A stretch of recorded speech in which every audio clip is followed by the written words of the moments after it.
Episode 16.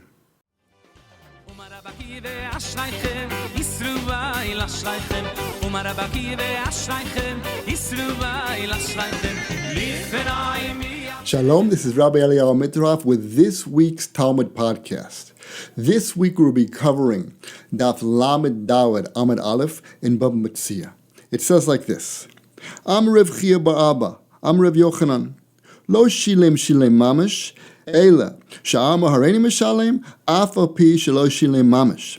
In other words, when it says in the Mishnah that when we hand over an animal to a shomer, and the deal is, I will give you the double payment of the cow if you pay me the full amount, it's lav dafka actually paying me. It's even if you just said you're going to pay me. For example, the cow gets stolen, we don't know where it is. So comes the shomer and says, okay, I'll pay. Next thing we know, we find the ganav. So who does the kefil go? He just said he was going to pay.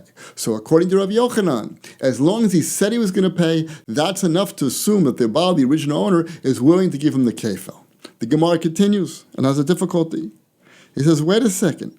Tanan shilem, v'lo ritzei nishpa. The first line in the Mishnah says, if he pays and he doesn't want to take a shavua, shilem in. If he pays, yes. Lo shilem lo. But if he doesn't pay, no. If we learn the Mishnah Dafka that it says shilem, he pays, and he doesn't want to take a shavua, so he has to pay. So it doesn't make any sense, Rav Yochanan. The ratio of the Mishnah is against you. If we read it literally, that paying means paying, so paying yes, not paying no. It's not enough to say that you're going to pay. That's the ratio.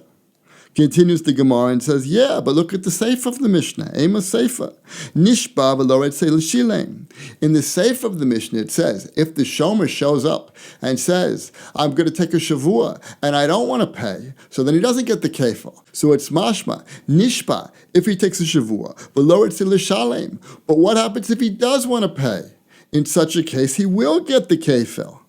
Like the Gemara says, time of the lo rotzei, ha rotzei, even if he wants to pay, because it says, shilem v'lo rotzei l'shalem, he doesn't want to pay. We can make a deal that if he wants to pay, he didn't actually pay, but if he wants to pay, that's enough to get the kefil.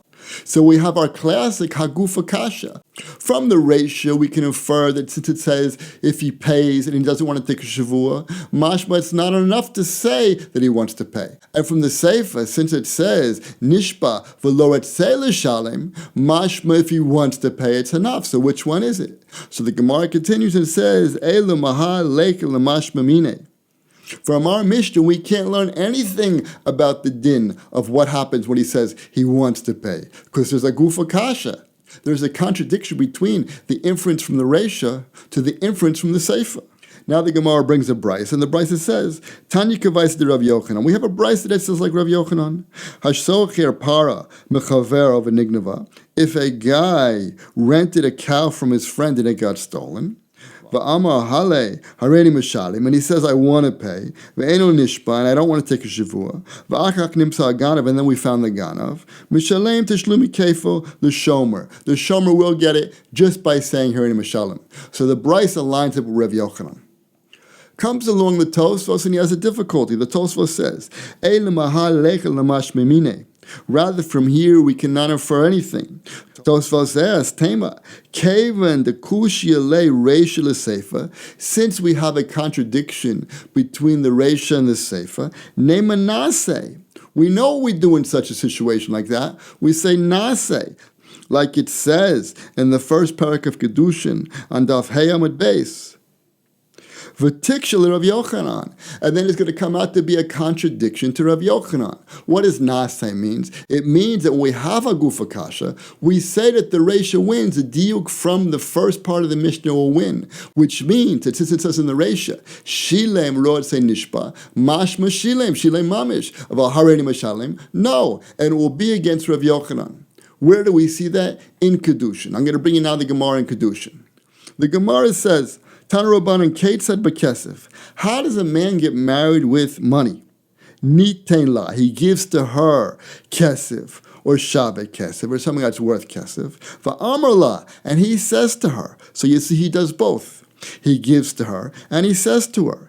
Either he says to her, you are sanctified to me. You're engaged to me. You will be my wife. But If it's the opposite, he natna, v'amra he, but if she were to give him, or she would say to him, I'm married to you, I'm your wife, I'm sanctified to you, all these things, it won't work. So the Gemara continues and says, here we also have a gufa kasha. Since it says in the Reisha that if he gives and he says, then the marriage is a good marriage. So the inference will be that if he gives and she says, it won't work. But from the Sefer, it says that if she gives and if she says, so then it won't work. What happens if she gives and he says? Then it will work. So again, we're stuck with a gufa kasha. The inference from the Reisha contradicts the inference from the Sefer.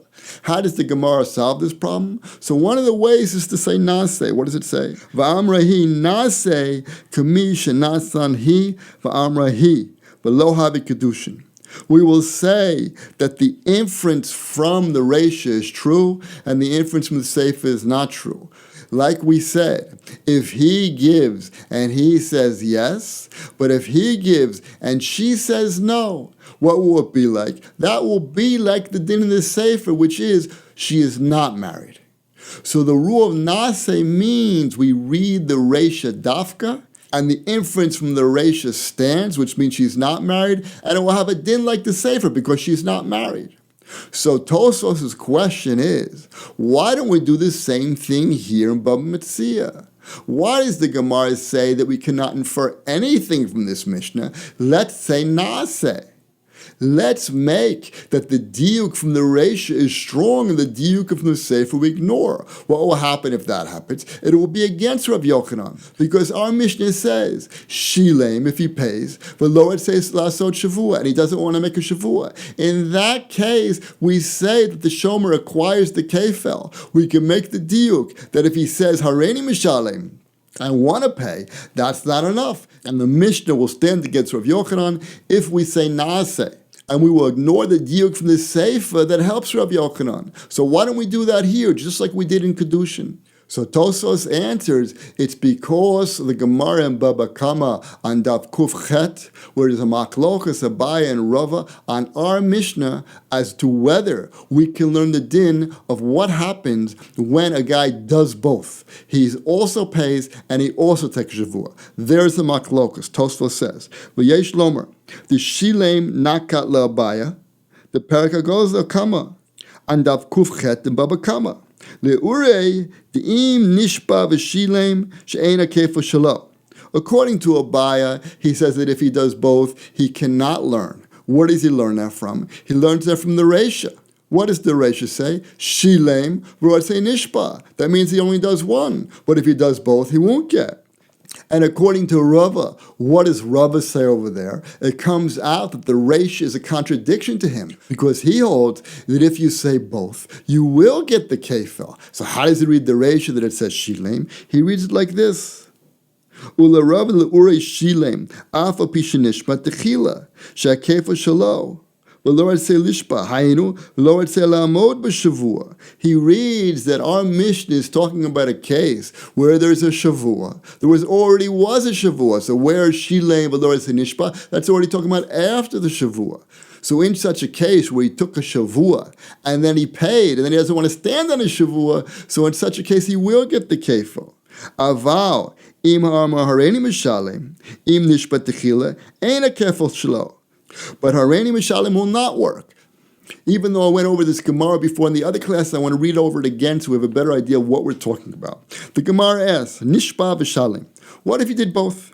Abaya daik m'Reisha, Rava daik m'Sefer. Abaya can infer from the Reisha, and Rava can infer from the Sefer. Abaya Madaik from Reisha, he infers from the Reisha. What does he infer? The Katani Shilem, it says Shilem, v'lo etzei nishpa. Lishpa. Taima, the Lorotze Lishpa. The reason is because he doesn't want to take a Shavua. Nishpa, if he does take a Shavua, Afa Pisha Shilem, Lemima Shilem, Labala Pikadon, it's not going to work.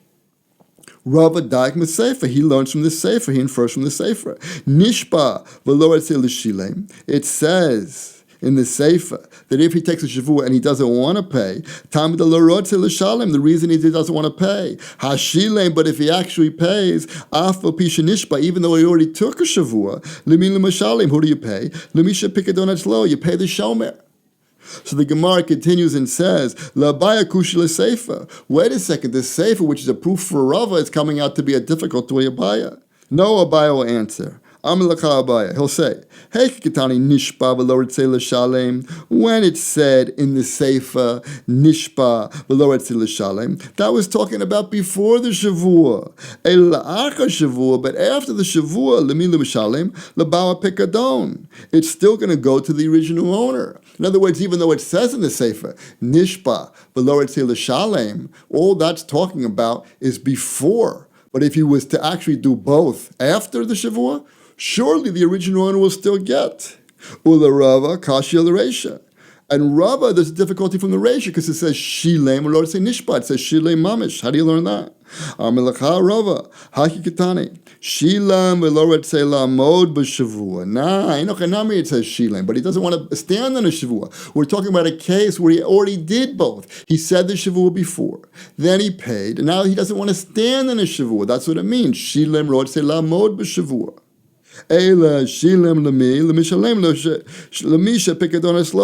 Rather, who does he pay? He pays the Shomer. Why? Because the Shomer paid, so he's going to get. So now getting back to Tosafoes' question, which is, why don't we say Nase? Why don't we say that the diuk of the Reisha is stronger than the diuk of the Sefer? So Tosafoes wants to explain either because of Abaya or because of Rava, because of the machlokas over there, of what they're learning. But what does it have to do with our subject? Their subject over there is talking about what if you do both? You both take a Shavua and you pay. What will be the din? Abaya will say that the Shomer does not get the kefil, and Rava will say you do get the kefil. What does that have to do with our question over here, which is, Hareini Mishalem, does it work or doesn't it work? And the Tosafoes Rush basically says the same thing, that Rav Yochanan holds either like Abaya or like Rava. So therefore what? Rav Yochanan holds like one of them. What does it have to do with our question of Hareini Mishalem, does it work or not work? And not only that, but if we do hold Shitas Abaya, so that it comes out that the Reish is Dafka, that's exactly what Naseh is. In other words, Abaya and Naseh line up with each other. So why don't we say it? Why does the Gemara say that we cannot be Medayik from here? We can't learn from here. Let's learn from here. Let's say Naseh, and it will come out since it says Shilem, Lord say Nishpa, Mashma Hareini Shalom does not work. Just like Abaya learns Dafka from the Reish over there, it says Shilem, Lord say Nishpa, Mashma, Shilem Nishpa he will not get. But the ratio will win and we'll say Naseh. What's the problem? So it comes out that what Tosafoes is saying is it has nothing to do with the context of what they're learning over there in Baba Kama. It has to do with the fact that they're learning Shilem Dafka for a different reason. Naseh would learn Shilem Dafka to teach us on the subject of whether or not Hareini Mishalem works. In other words, it would be Shilem Dafka, you really have to pay. Mashma, if you do not pay and you just say you want to pay, it won't work. So that's what Naseh would do. In other words, it would say the Shilem is a Shilem Dafka, exactly like the first diuk that our Gemara said. So what Tosafoes is saying, no, they are learning Shilem Dafka for a different reason. And therefore, we want to say that the Shilem in our Mishnah is teaching us on the subject of whether or not Hareini Mishalem works or not. Because Abaya and Rava are using that word Shilem to teach us on the subject of what happens when he does both. I'll spell it out. Abaya says, it says Shilem, Lord say Nishpa, it's Shilem Dafka. Mashma, if he does both, he doesn't get it. What does Rava do with that? Because it's a kasha to him. So he learns it to be, no, first there was a Shavua, then the Mishnah starts and it says Shilem, Lord say Nishpa, he does get it. So Rava learns there that in a case where he already took a Shavua and he pays, he will get it because he doesn't want to stand on a Shavua. But it wouldn't be enough to say Hareini Mishalem, that's not enough. It has to be Shilem Mamish. So Rava is learning it to be Shilem Mamish to teach the din of whether you took a Shavua and you paid. Therefore, we do not want to say that the Shilem in our Mishnah is Shilem Dafka to teach us on the subject of whether Hareini Mishalem works or not. Also, Abaye is learning it to be Shilem Dafka. It says Shilem, v'lo it say Nishba. Mashma if he does both. But the Shilem that we're talking about is a Shilem Mamish. And the Rebbe Kiva Eger explains that it must be talking about Shilem Mamish, for in order to the Mishnah to teach us about the din of where he took a Shavua, and he paid both, so the only possibility would be he paid Mamish. Why? Because that since we're talking about a case of Shavua, the man's already pater. What do we care that he says Hareni Mishalem? He's really paying Nifnei Mishur Zadin. He doesn't have to pay. This guy already took the Shavua. If he already took the Shavua, he's already pater. And now he says he doesn't want to stand on the Shavua. He wants to pay. Okay, but he's paying Nifnei Mishur Zadin. So maybe he'll change his mind. And Hareni Mishalem will not be enough. Therefore, we must say that according to Abaye and according to Rava, the Shilem over there is Shilem Mamish. And that's how they're learning it. And we don't want to say in our Mishnah Nase. What Nase come out to be? That it says Shilem, for Lord say Mishpah. Shilem Mamish. Maybe the Shilem Mamish is coming to teach us the din of Abaye and Rava, and it has nothing to do with the question of Rav Yochanan, against him or for him. But now it comes out that according to the Rebbe Kiva Eger, our Gemara is not talking about Shavua at all. In other words, it's only in the Gemara, in Baba Kama, according to Abaye and according to Rava, that our Mishnah is talking about a case of a Shavua. But our Gemara is surely not talking about a case of Shavua. Rebbe Kiva Eger brings a couple of proofs. One of the proofs is that since our Gemara had a kasha, it said, hey, it says Shilem, we're going to say Nishpa, Mashma, Hareni Mishalim won't work. So the Gemara could have answered at that point. The Gemara could have said, yeah, that's because we're talking about a case of a Shavua over here. And that's why he has to pay Mamish. But otherwise, maybe we would say Hareni Mishalim in a normal case. That's not what our Gemara says. Our Gemara says we can't medayik anything from here. So we see, according to Rabbi Kiva Eger, that our Gemara is not talking about a case of Shavua at all. So then maybe the question will come back. So let's say Nase. In other words, they can't say Nase. Abaye and Rava can't say Nase because the Shilem that we're talking about over there is teaching us the din of what happens when he pays and he doesn't take a Shavua. But our Gemara, which is not learning case of Shavua, maybe you would say Nase. Which is a question on Tosafoes. What do I care that they're using it over there, Dafka? They're using it over there with the Shavua. But over here, Rav Yochanan is not using it with the Shavua. Our Gemara is saying there's no Shavua in this Mishnah. So let's say Nase. So I think the answer to that question is still, no, we don't want to say Nase. We want to say Nase when everything's equal. When we have a clean Hagufa Kasha, and we don't know which way to go, so we assume that the Reish is more important than the Seifa, and therefore the Diuk from the Reish stands. But since over there, another Gemara is using this Mishnah to learn another din, in such a case, we do not want to say Nase. I also saw in one of the Meforshim that since the Meskan of the Gemara brings a brisa like Rav Yochanan, that's the reason why we don't want to say Nase. So what's Tosafos' question? Whenever you have a brisa that goes along with one of the diukim, in other words, the first diuk against Rav Yochanan, so then we will say Nase, and Rav Yochanan will have a proof against him. The answer is that Tosafoes still has this question. Why don't we say Nase? Because he's not speaking according to the Meskan of the Gemara. He's asking here right now. In the Gemara it says, when we said you can't medayik from either of them, his question is there. Why don't we say Nase? And in Ochinami, according to the Maskana, we don't say Nase because there's a brisa that's going on the side of Rav Yochanan against the concept of Nase. Okay, that's it for this week's Talmud podcast. Please share it with your friends, and please look below to see if there's any notes, any links to more material to help you to understand this class.